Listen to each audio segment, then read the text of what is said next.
La mer pour les Français, c'est ce qu'ils ont dans le dos quand ils regardent la plage, regrettait le navigateur Éric Tabarly. Pourtant, les océans sont la promesse d'un avenir en bleu pour les êtres humains.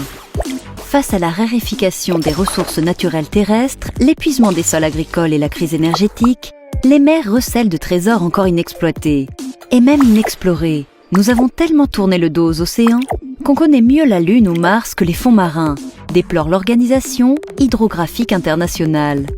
Il est temps pour l'humanité de se jeter à l'eau, ne serait-ce que pour une question de santé.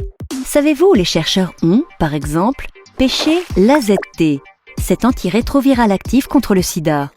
Dans le hareng. Les mers abritent une biodiversité d'une incroyable richesse. C'est un réservoir unique de substances encore à découvrir, notamment pour lutter contre le cancer. Autre enjeu, la nourriture, d'autant plus cruciale face à la croissance démographique. Pour la FAO, le poisson est déjà l'un des produits alimentaires les plus échangés au monde. Parmi les pistes d'un futur durable, l'aquaculture multitrophique intégrée. L'idée est de recréer un écosystème complet dans lequel chaque espèce joue son rôle naturellement. Et certaines algues, riches en minéraux, pourraient devenir la salade verte de demain. La mer nous permettra également de réaliser la nécessaire transition énergétique. Comment ?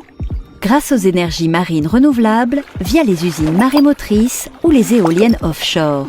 Quoi de plus propres et naturels que les courants, les marées, la houle, les vagues et le vent pour produire électricité, chauffage ou climatisation. L'avenir sera aussi à la combinaison de ces éléments.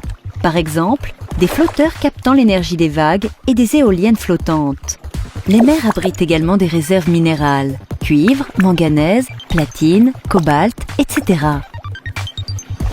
Enfin, l'océan est le principal régulateur du dérèglement climatique.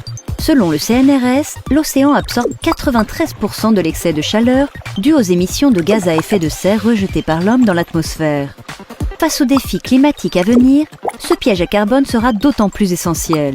Encore faut-il que cet avenir en bleu soit durable. Comme le soulignait le ministre de la Transition écologique, Nicolas Hulot, lors du lancement d'une consultation sur l'avenir de la mer et du littoral français, ne reproduisons pas, en mer, les excès qui ont eu lieu sur Terre.